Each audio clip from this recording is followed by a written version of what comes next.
All right. Hi, everyone. I think we'll get this started. Um,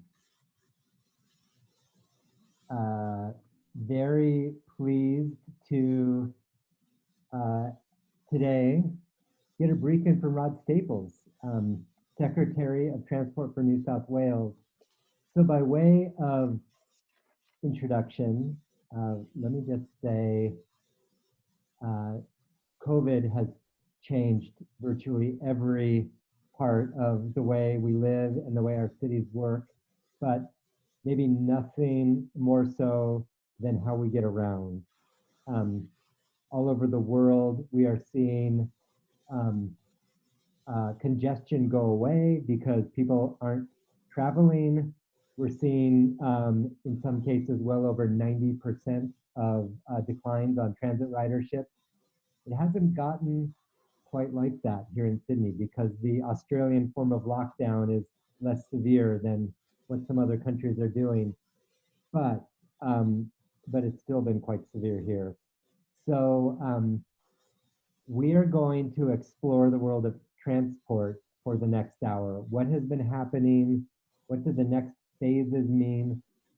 What does all of this mean for the future of transport here in Sydney? So we're very pleased to have Rod Staples joining us.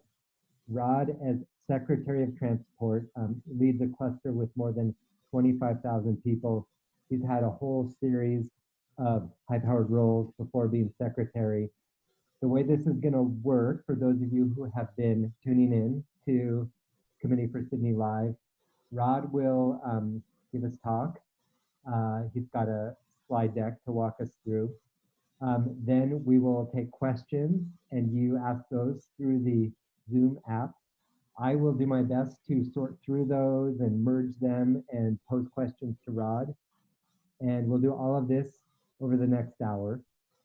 With that, Rod, I'll turn it over to you.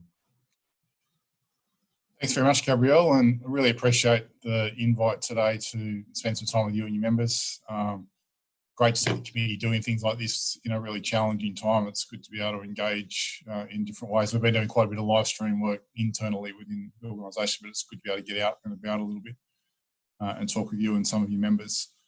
Obviously, transport sits within a broader response for New South Wales government and sort of obviously at a national level in the way things have unfolded over the last couple of months. And it's pretty incredible just to watch the way things have unfolded and to be a part of all of that. Before I get into sort of talking, I just want to acknowledge that I'm sitting on the Gadigal lands of the Eora Nation, the traditional owners of the land, and pay my respects to elders past and present. Some of you may be on different lands, but I want to acknowledge all Aboriginal people that might be part of the forum today, and also young and emerging leaders. I have got a few slides, as Gabrielle said, that I want to share, and really looking forward to actually getting into the question and answer dimension of this as well. So I'll just get my little slide deck up and share for you. This is me only 6 months ago, looking much, much younger, be fair to say, but been a really busy time within transport and within New South Wales government between the bushfires and more recently the COVID-19 crisis that we have all been touched by and we've all been sort of dealing with and managing overall. For me as a leader in government, I feel really privileged to be in this role at the moment. Obviously, one, I have a job, but two, to be a critical sort of influence on the way government has responded and then will need to continue to respond has come with quite a burden, but also a real sense of contribution to the community and the public at the moment. And I know in all the people in transport that I've been working with, we do have that sense of the essential service that we're delivering for people in New South Wales and the importance of getting that job done. Noting that health and obviously police are the lead agencies around this response, and transport and some other organisations like education are really sort of following their lead overall and relying a lot on their advice and direction. But we are continuing to learn, continuing to adapt. It's been a pretty extraordinary sort of 4 to 6 weeks to navigate through, and we've been watching globally the way this unfolds, and obviously every jurisdiction is in a slightly different state. The one thing I'd say I can't do is get my slides to go forward. There we go.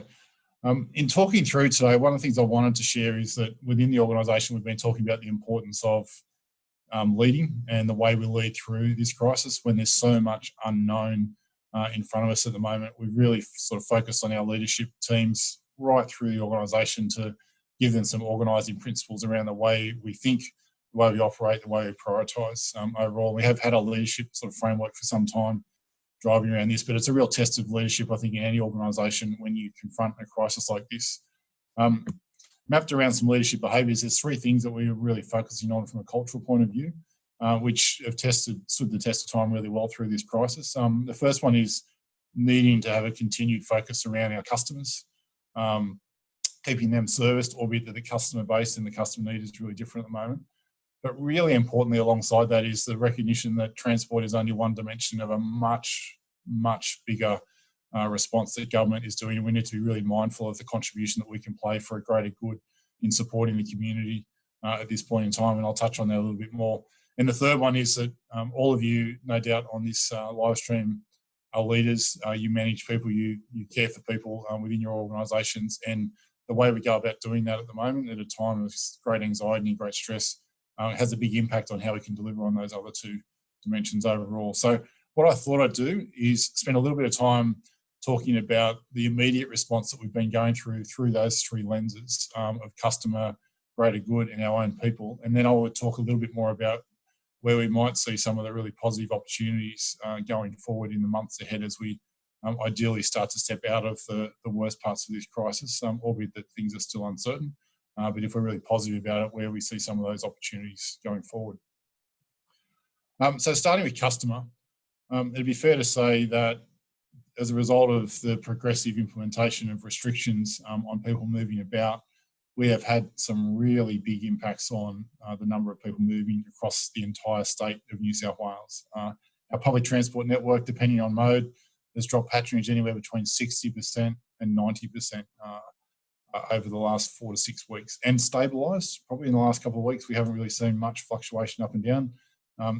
Day in, day out, a little bit of fluctuation, but pretty minor in the scheme of the change. Just to give you a couple of headline numbers, typically on a day, our Opal network, which extends from Newcastle to Wollongong and out to the Blue Mountains, would have somewhere between 2 and 2.5 million trips a day on our network. And over the last few weeks, that's been less than 500,000. So it just gives you a sense of the big differential. Places like, or services like ferries, particularly affected because there's a really high, relatively high proportion of tourists on services like that. So obviously with tourism completely gone at the moment, then those sorts of services are more impacted. Whereas some of your big services like rail have continued to do a pretty significant commuting and journey to work job for those essential workers that are so critical at the moment. So I've been really focusing around that. On the road network, not necessarily quite as big a drop, although in the order of 60% in some areas, in some parts of Sydney and the state. Really significant drop in private vehicle usage in particular. But importantly for freight, there's been a relatively sustained volume of freight movement overall across the state, both within the state and through the export and import market, which has been really critical for everything. So our response around public transport, really big focus for us is to really shift our thinking about what customers need. So before this crisis, it was all about time, it was all about reliability.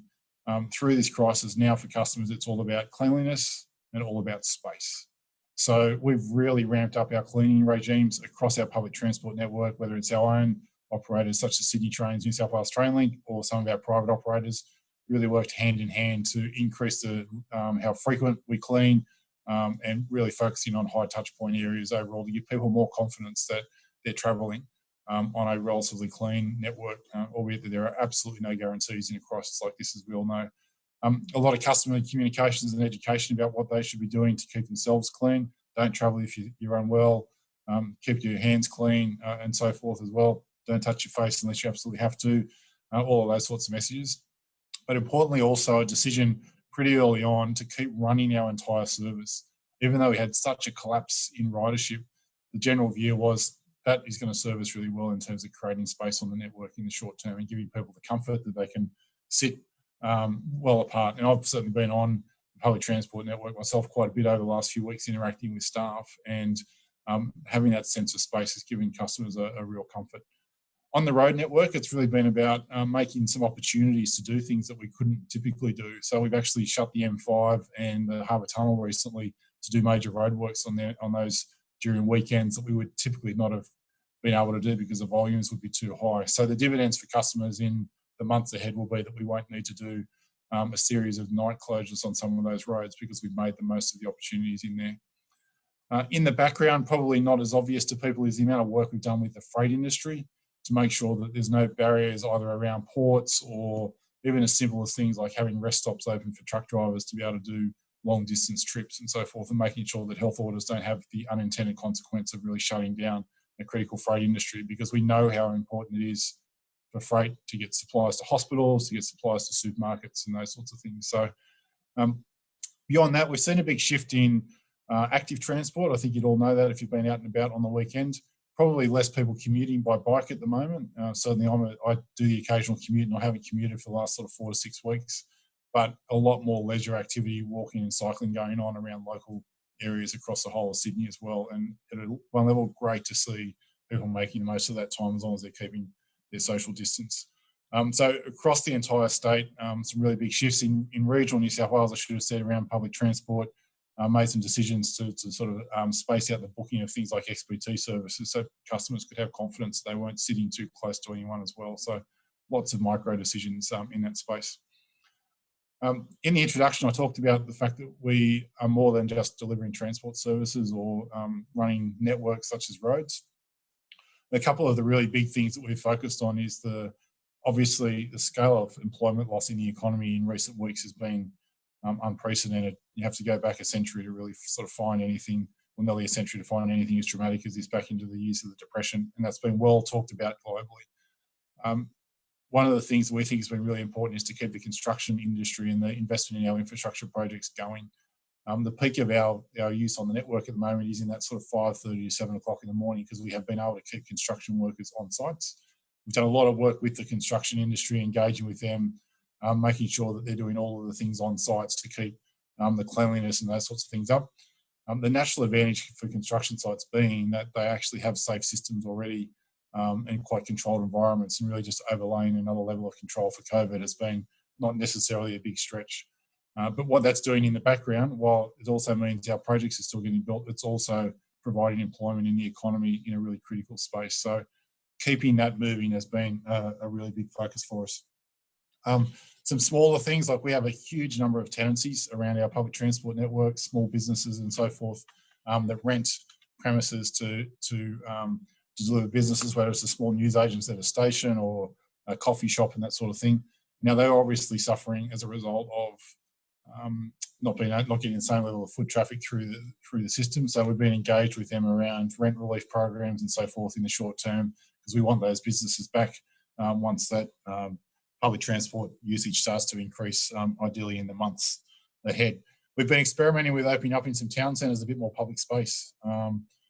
I've got a really simple example at Fairfield where the Centrelink facility there was obviously had significant queues to deal with some of the unemployment and need to give support to people, and not enough footpath space. So decisions to shut down road lanes and create more space for queuing and so forth. And we're looking at a series of examples across Sydney at the moment, and even in Newcastle and Wollongong, where we think we can create a bit more public space in the short term to basically make the most of the opportunity that there is less vehicle traffic around at this stage. And I think we'll be really well received by locals in that area. On the weekend, really sad not to be able to celebrate the normal Anzac Day by going along to services and so forth. But one of our train guards came up with a really good idea of actually playing the last post across our entire PA system across the state. So we had people out in suburbs hearing the last post at 6 a.m. on Saturday morning in and around the suburbs. And it was a wonderful little gesture, I think, and a great idea from one of our people, knowing that we couldn't do what we would normally do on Anzac Day. The third focus for me as lead, and certainly for our leadership team, from moving on from customer and that sort of broader needing to contribute to the support of the community, has been to really focus on our own people. As I said to you at the start, you're all leaders. The importance of looking after and caring for your people at this time is really important. We've got a number of different sort of situational things for our people. We've got a lot of frontline staff, for starters, those that need to be out and about, driving trains, managing stations, driving buses, managing ferry systems, navigating the network, doing sort of patrols in the background, a little bit more maintenance crews and so forth, all out there exposed at some level to the virus. So a huge amount of work gone into looking at all of those different work types, the sorts of risk exposures and the sorts of things that we can put in place to help mitigate that, getting more cleanliness products out there, doing more cleaning, giving them permission to perhaps not be as friendly and engaged with the customers, but a little bit more in the distant, putting education programs out for our customers as well. On buses, if anyone's travelled on a bus, you'll see we've created some exclusion zones. We've actually gone to fully contactless, so no cash on bus at the moment, so that we reduce the amount of touch and interaction between customers and staff. Really, really important initiatives at this stage.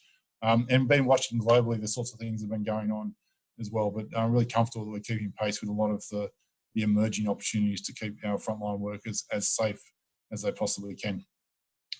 In the back office, like a number of you will have experienced, we've had a huge cohort of people move from working in offices across the state to working from home. I think in the space of a week, we went from less than 500 people logging in remotely to more than 10,000.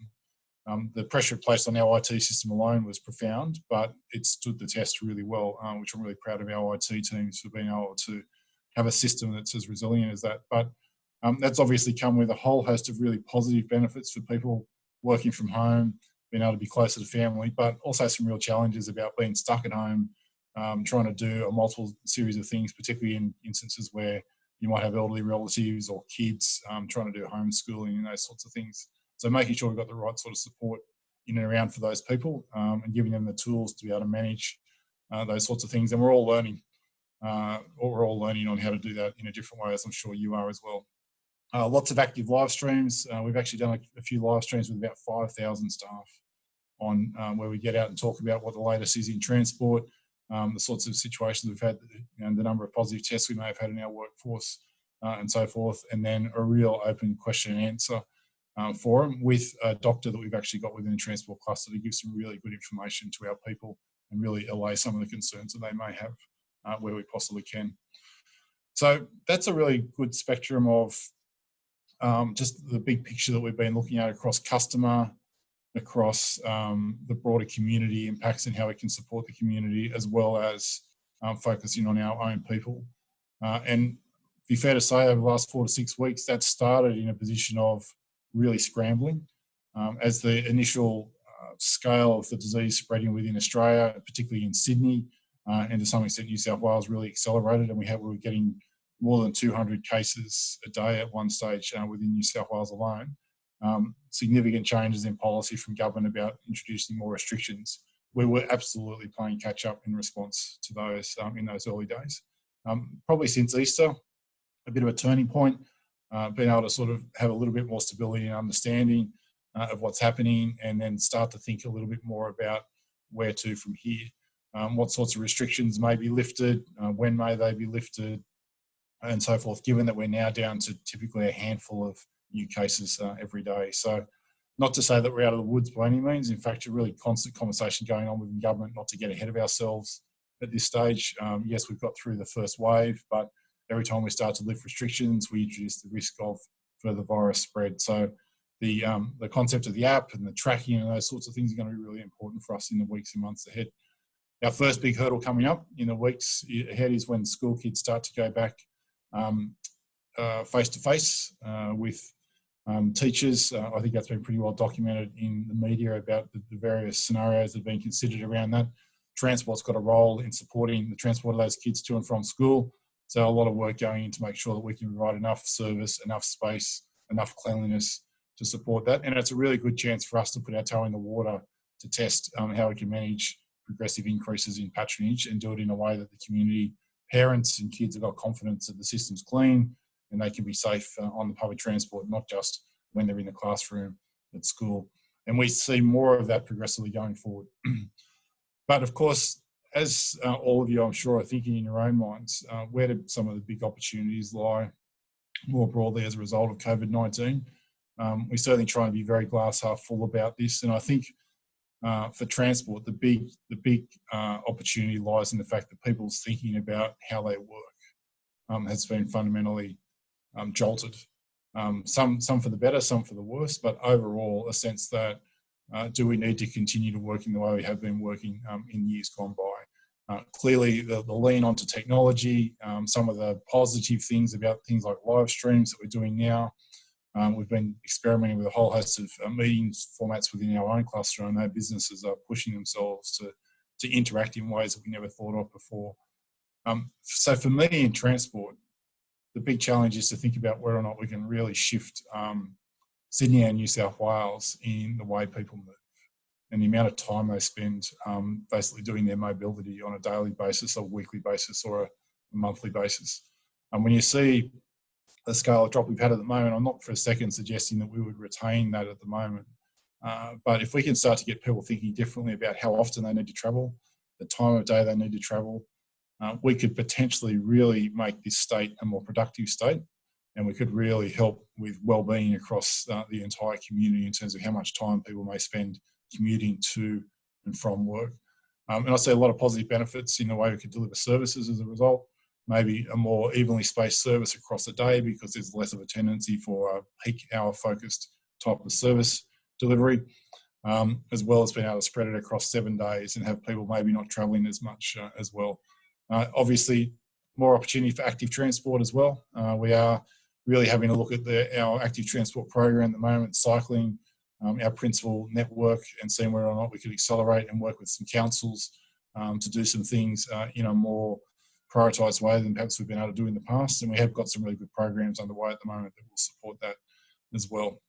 So that big picture customer opportunity sits there. I think everyone around the world is looking at that. It's not without its challenges in terms of perhaps wanting to get the economy restored really quickly, but wanting to be able to temper the fact that we might want to change the way the economy restores itself as well, which I think is a really big, really big opportunity.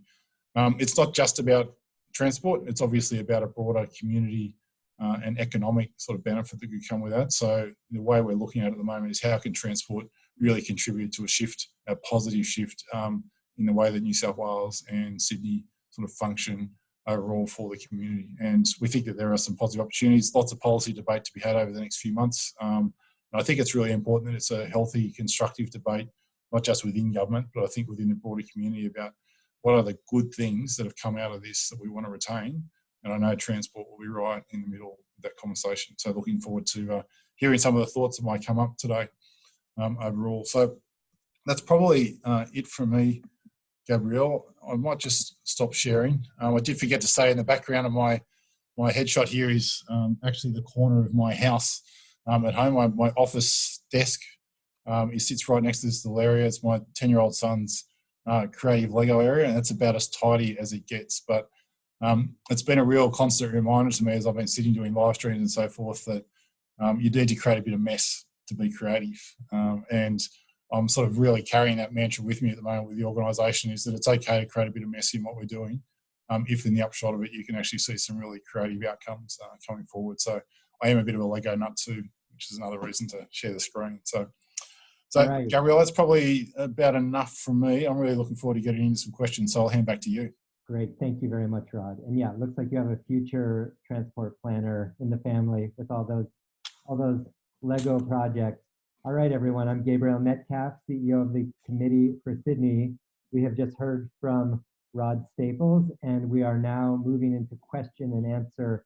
I have just so many questions have come through already, Rod, so I will get through as many of these as possible, everyone, but feel free to keep submitting them via the Zoom app. I am gonna bump up to the top a question from a reporter at the Herald that has come through, and I'll read it word for word, just to support the cause of journalism. Andrew Constance believes New South Wales needs to go harder and faster with big infrastructure / transport construction to stimulate the economy post-pandemic. But others argue big projects should be reassessed given predictions of population decline. What is your opinion? And should new cost-benefit ratios be recalculated for the major projects that are already in the pipeline? Well, I think we can do both. I don't want to sound like you can have your cake and eat it too, but I think you can actually. We've got a number of projects that are in flight that are heading towards construction right now, and I don't see any reason why we would pause on any of those. So last week alone, we put the M6 out for tender. So the extension of the motorway to connect into sort of the Coalgrit area. All of those are really good projects, and they're going to generate significant employment activity in the medium or short to medium term. So continuing with those is really important. But there are obviously in our Future Transport 2056 a broader set of project priorities, and those that aren't fully committed to yet, we may end up doing some reprioritisation around those if we think that there's a shift in demand. And an example of that would be, without getting into specific projects, is that if the demand on, so we've got the 3 city concept, of an eastern city, a river city, and the new aerotropolis city. If the demand levels in the eastern part of Sydney can be flattened as a result of change in travel behaviour and travel demand, such that there isn't as much pressure on some of those transport networks in the next 10 to 15 years, then maybe that gives us more chance to prioritise investment towards the aerotropolis and lay some of the backbone foundation infrastructure that we want to create to get the right sort of travel behaviour and the right sort of transport systems to support that third city going forward. There's always a competition for resource. So I certainly think there'll be some big picture rethinking around that, depending on how the travel demand actually comes back within the eastern city and the river city, which are obviously under significant pressure before this COVID-19 crisis.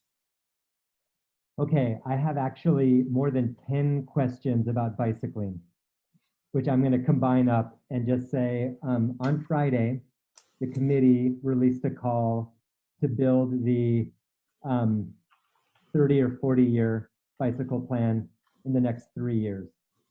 Our argument is that for the full 5 or 6 billion it would cost to do that, there is no other investment that could actually get you 5 or 10% of all trips, so that it's actually the cheapest major investment you have available. Our second argument is that it is a way to enable social distancing if people are reluctant to crowd back onto buses and trains.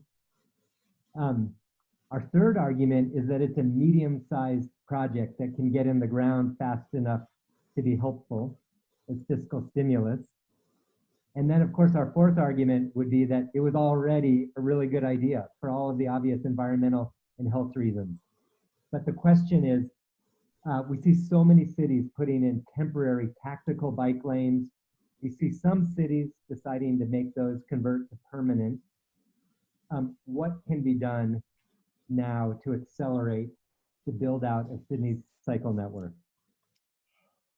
I've certainly been interested in the pop-up cycleways that have been floating around the world. I've seen quite a bit of that on social media, Gabrielle, and pretty intrigued by that, and really open-minded if there's some places in Sydney where we could do it. But certainly the conversation that Elizabeth Mywater and I for Sydney, and also Caroline Nelson for Newcastle and Wollongong particularly, have been having is, let's not get distracted just by those little short-term symbolic things, but really focus on where the opportunities lie in the medium term as well.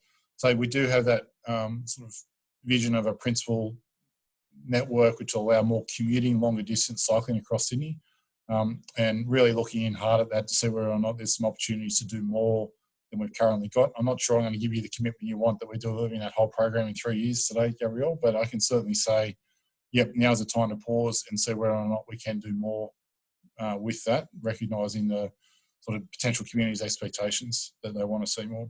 And I don't mean that just for the eastern city. I think we need to think about all 3 cities in the Sydney context for that.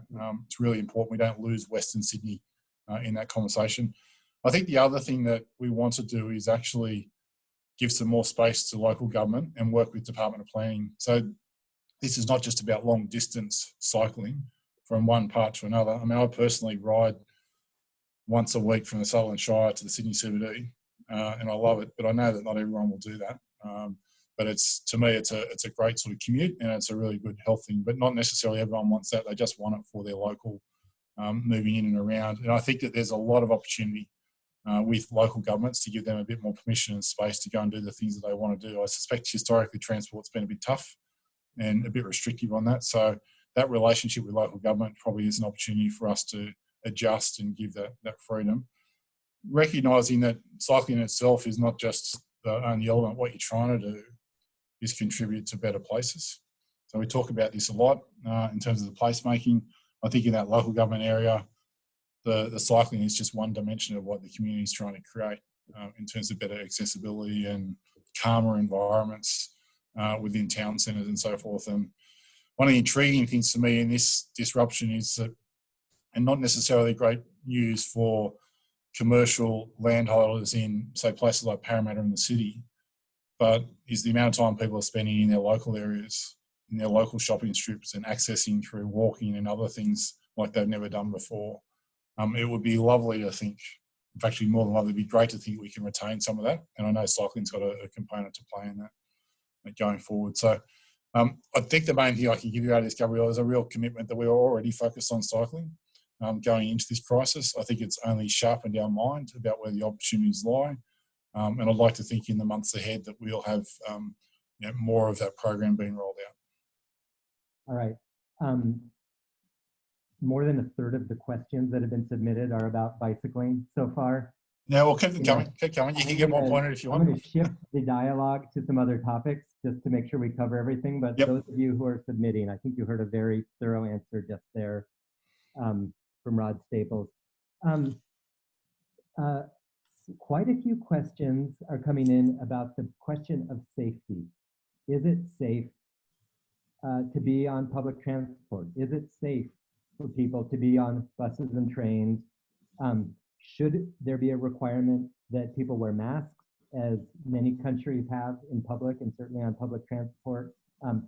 What is the evidence so far about the safety of being in a closed compartment with a bunch of other people? Yep. Look, it's probably not a day goes by that I don't get questions along those lines, either from customers or from our own people, Gabrielle, and it's really understandable. The important thing I think to remember is what context and what environment you're responding in. So if I'm in New York with a very large spread of the disease, if I'm in London versus if I'm in New Zealand or Sydney or New South Wales, it's actually quite a different response.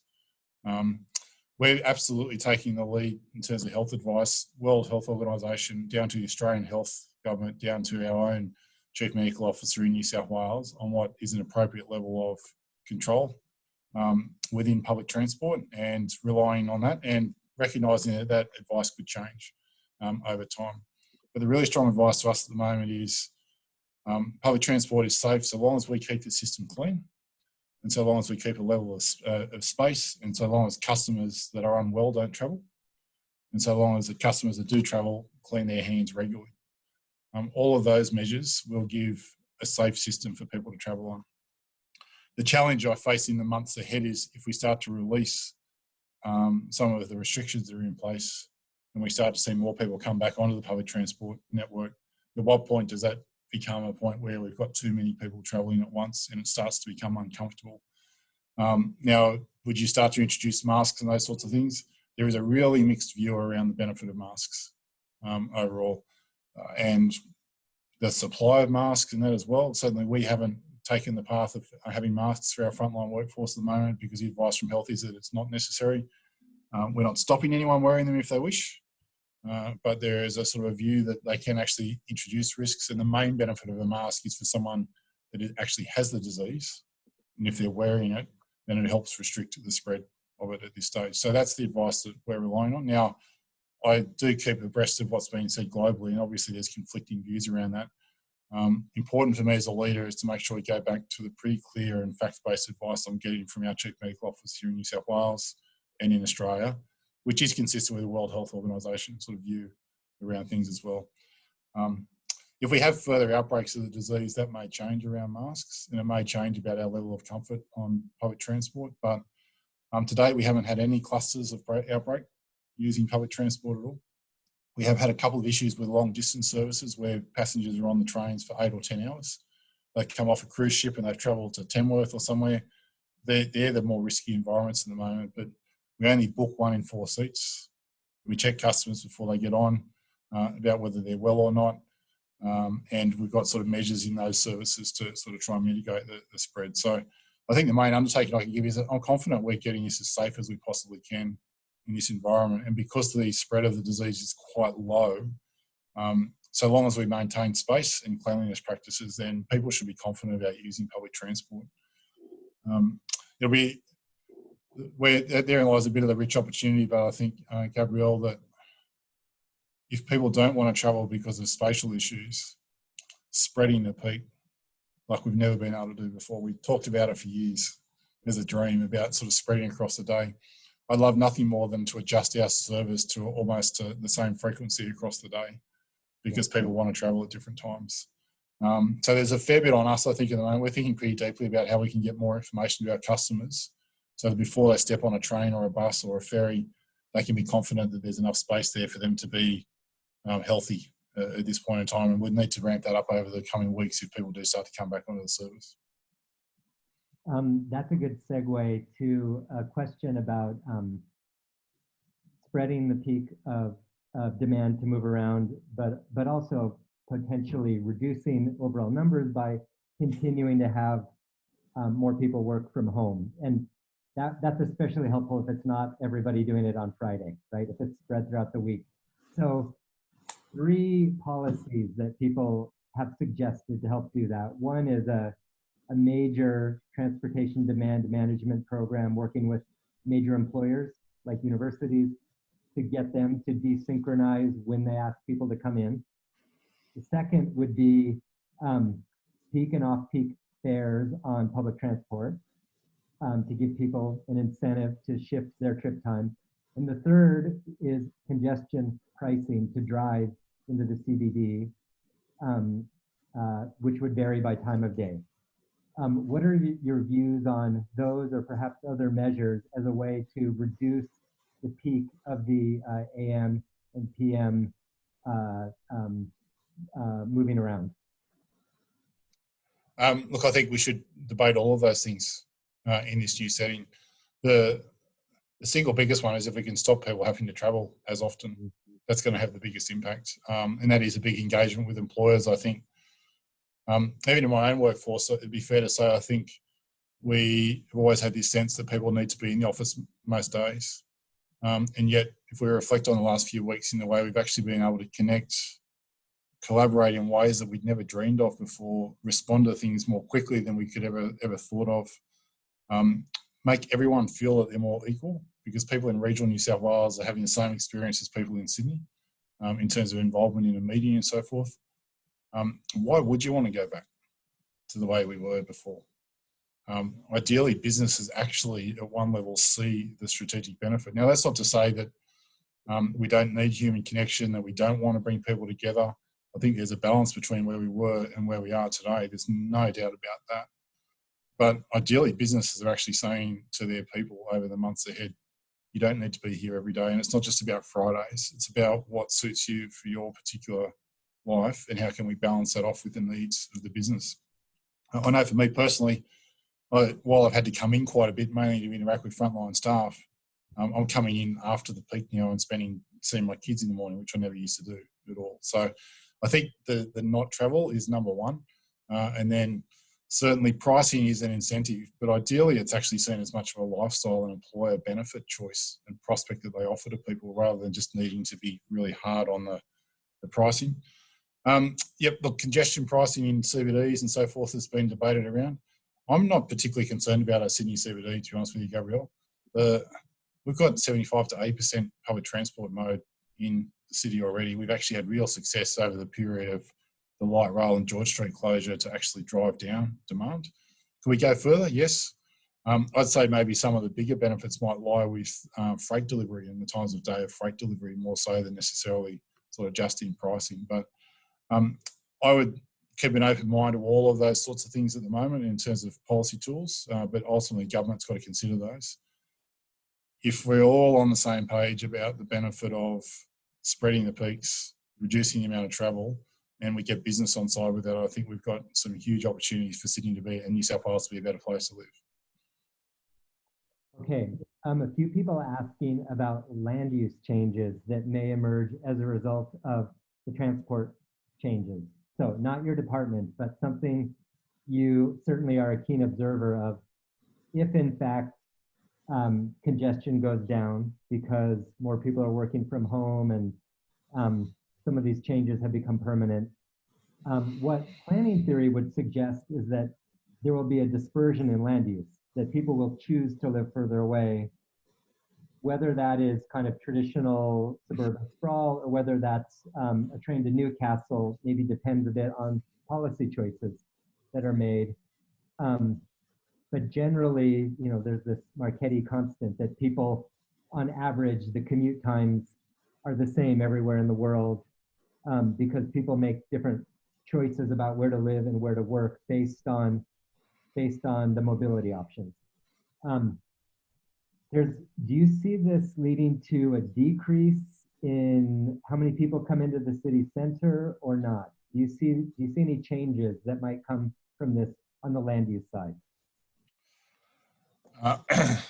I'd like to think that this is a disruptor to that traditional sort of global practice of people will commute a certain amount of time and they'll go as far as they can with that time. And the faster you make the transport system, the further out they'll go in response to that. Ideally, what this does by giving a sense that more people can work remotely, it actually provides a more equitable outcome no matter where you are in Sydney.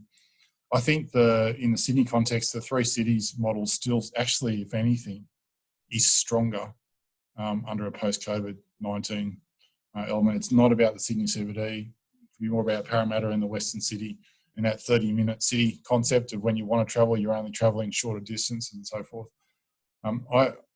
If we're really positive about this, Gabrielle, I think we'll see people desiring to travel less across a day, a week or a month.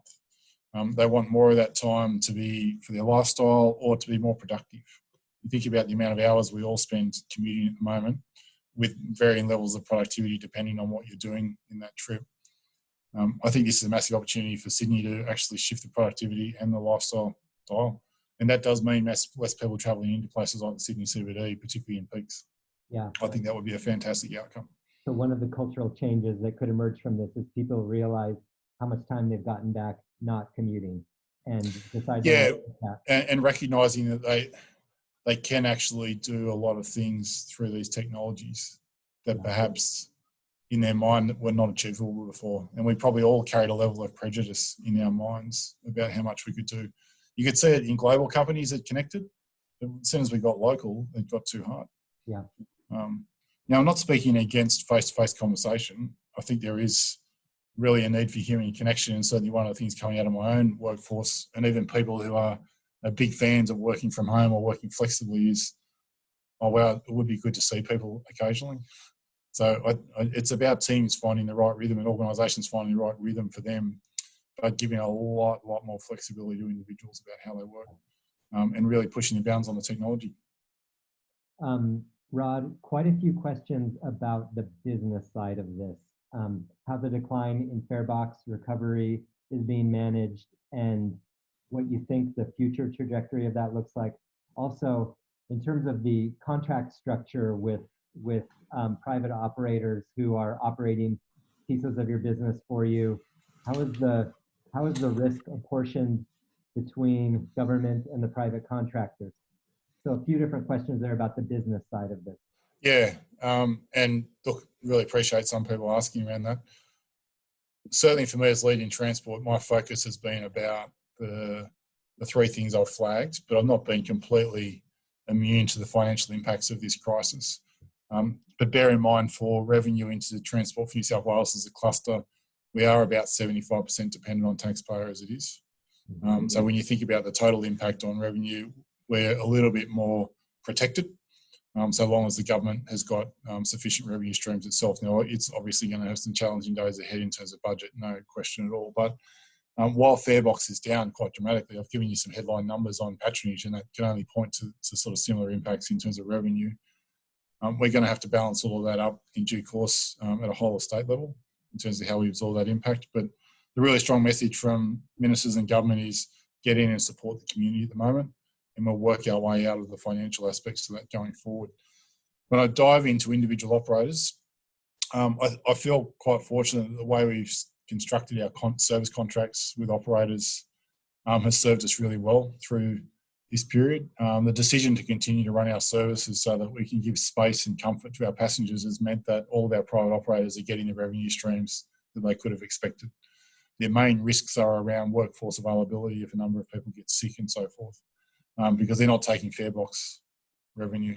So bus operators, Sydney Metro, ferry services, all of our train services, we're basically paying availability payment for those services to be run, to be kept clean, those sorts of things. So the operators financially have kept pretty whole in all of that. We're obviously taking the hit on the bottom line at this point in time. There are some sort of peripheral operators, and I'd probably call out the point-to-point industry, which is really struggling at the moment. Clearly a strong demand, drop in patronage for taxis and the point-to-point industry. So we're seeing that in a more industry sense where we regulate as opposed to sort of buy the service. So I'm not suggesting there is no impacts in the transport industry more widely, but within the public transport services we're directly responsible for, I think things are pretty solid at the moment.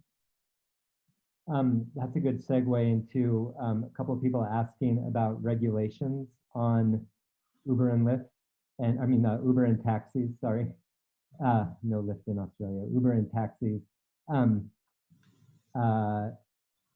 Do they need different practices to operate safely in the COVID world? And is that something that transport would be promulgating?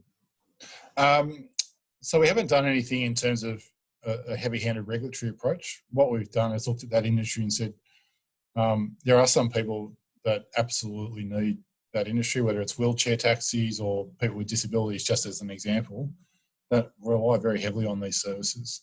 And then there are other parts of the economy that actually need them as well, even in a COVID environment where there's really only essential travel. So we've actually got in with the taxi industry. There is some guidance at a national level about point-to-point travel and how for passengers to keep themselves safe, how for drivers to keep themselves safe, cleanliness practices as well. So we've been doing very frequent engagement with the taxi industry and the point-to-point industry more broadly around those measures and giving them insight to that, hosting some webinars like this more specific to that industry. We've also recently done something with one of the taxi companies to create a cleaning facility where vehicles can go and drop in and actually have a deep clean done of their vehicles to actually reduce the risk and so forth. So I think there's some good protocols there and some good regimes that will reduce the risk of travelling around in those sorts of things in the weeks and months ahead. So quite a bit of work gone into that aspect. Okay. Rod, as you think about the future, how do you think this might change the types of investments you want to be making in vehicles or in new lines or in stations? Is it just about creating more space on the vehicles by evening demand, or are there some long-term legacies coming out of this that you think might change things? Yeah, I don't think we've dived deeply into does it change the criteria about what a full public transport vehicle looks like, whether it's a ferry or a bus or a train. I don't think we've necessarily got to that point. I know there's also discussions around materials and the sorts of materials that might be available that could actually reduce the risk of transfer of disease. I think there are all those sorts of things that we will look at. Where I see the really big impact of this is just simply flattening the peaks and really changing the nature of the service that we offer so that ideally we run a more of a whole day service approach that doesn't have huge crowding at 2 points in the day, but actually has a more consistent spread of people across the day, and we'll actually be able to get better utilisation and better customer experience out of that going forward. That's where I see the big opportunity on public transport, Gabrielle. A couple of people asking about an increase in accidents and injuries, even though travel is down. Apparently a lot of it in active transport, meaning people on foot or on bike. Is there anything you're considering in terms of, say, speed limit changes that you might want to make permanent to move toward Vision Zero? Well, look, we were already looking at some of that before COVID-19, I think, around working with local governments about potentially reducing some local road speeds, I think, to get the right balance between pedestrian, cycling and vehicles, or an adjustment in the balance between those. So I think we'll continue to pursue those pretty strongly with local government. I don't think it's about state government coming in heavy-handed and knocking on that. We want local government to sort of see a real benefit in that as well. We have seen a few strange things in road safety, actually. I think while there's a lot less people travelling, weirdly, I think we've got probably a bit of a behavioural issue with increasing speed overall, just because the networks are quieter. There's a bit more space around. So it's funny that the first things you can get out of this this sort of experience. So I would like to have seen a significant improvement in road safety as a direct result of this. I think it's going to require us to be a bit more active around things like speeds and policing as well, even if we do end up having quieter networks. Yeah. An interesting question has come in about autonomous vehicles, and lots of talk these last 5 years about when those might enter mass adoption. Is that going to be soon, or is it going to be a long time? Lots of speculation. And then when that happens, assuming that happens, how that's going to change things.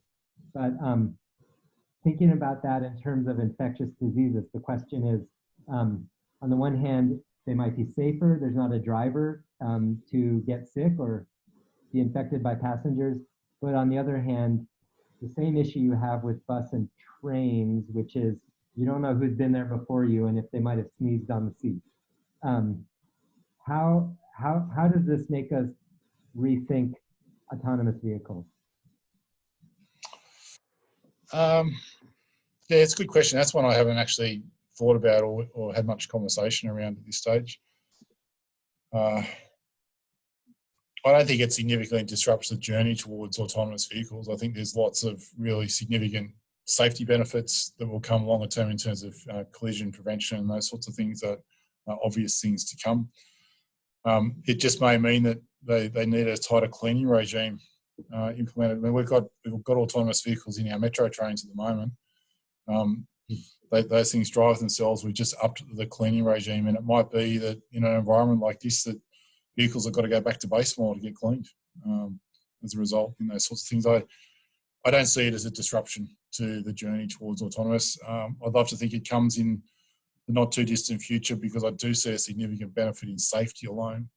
I don't know whether it's going to have a negative or a positive effect on congestion. I know there's different schools of thought around that one, and I guess government's got a role to play on the policy setting around that. But the safety benefits themselves, notwithstanding the perceptions of automation, I think are going to be pretty strong as the community gets their head around them in the years ahead. So, but it's a national issue. This is not a stop at the borders of New South Wales issue. It's one that's a discussion at the national level in terms of getting the right safety regime for the country as a whole. Yeah. A question about the pedestrian realm in Sydney. As you would know, you have to wait quite a long time to cross the street as a pedestrian in Sydney compared to, say, Melbourne. Is there any thought about using the reduced traffic as an opportunity to turn the dial to make it more pedestrian-centric, the street network? Shorter signal for waiting longer to get across the street, which would go along with reducing vehicle traffic speed in terms of changing the network to optimize it more for pedestrians. Yeah, I can't see why we won't be looking at any of those sorts of things, Gabrielle, particularly if we can manage the volume of demand coming back in vehicle over the time ahead. I think you may have seen already just in the Sydney CBD, and we've actually rolled out to a series of precincts with that have got hospitals around them, is we've actually automated the crossing. So our system at the moment in New South Wales has been, if you want to cross a road, you've got to press a button. Apart from small pockets of the Sydney CBD for small pockets of the week where it does it under an automatic cycle, we've actually changed that already in recent weeks, where now in a lot of areas, and you'll know it because you'll go to the button and the button will be covered, that we've actually created essentially an automated cycle time for pedestrians. that in itself is actually an increase in the amount of time that we've allocated to pedestrians just in those recent weeks. So could we do more of that? Yeah, possibly, but we'll look at that on a case by case. But I think the shift is already there. Yeah. Getting in, this may be the last question. As cities around the world have left lockdown, most of them have seen a shift, a mode shift in the wrong way from the way I know you and I would both think about this, toward driving, including China has really seen that. And the rates depend on, you know, car ownership levels in each society, but what can be done to counter that? Yeah, look, we're all human. There's not a surprise behind that behavioural response. I think for me, a couple of things. One is going back to that point about questioning the amount that people actually need to travel, full stop. If we can actually get people to think differently about their mobility need, how much time they need to allocate to travel, the way they live and work, that would be a really positive sort of step, I think, to reducing pressure on the network. And in doing that, you actually provide more flexibility and more choice. The second thing is I'm really determined to retain a positive sentiment around public transport in this state. So us being fully committed to the cleanliness of the network, and providing really, really good information to customers about how many people are on these systems so they can make good choices. It means they should be able to step out of their door with confidence that when they're travelling on this system that it is clean and that they can be safe. It's about a level of perception and confidence on this. So we'll have some bad days in this, there's no doubt at all. We've got to play a long game and give people a sense that they come out the other side of this feeling that this was a really good, clean, comfortable, safe network. Okay. Well, let me just say on behalf of all the members of the Committee for Sydney that we really appreciate your leadership in this time of crisis. And I hope those of you on the call have your sense of confidence bolstered by what you heard today, as I know I did. This would be when you'd be getting a big round of applause normally, Rod, but thank you for taking time with us. Thanks very much, Gabrielle. Let's get back to the Lego. Yeah. And we'll see all the rest of you at the next Committee for Sydney Live. Have a good day.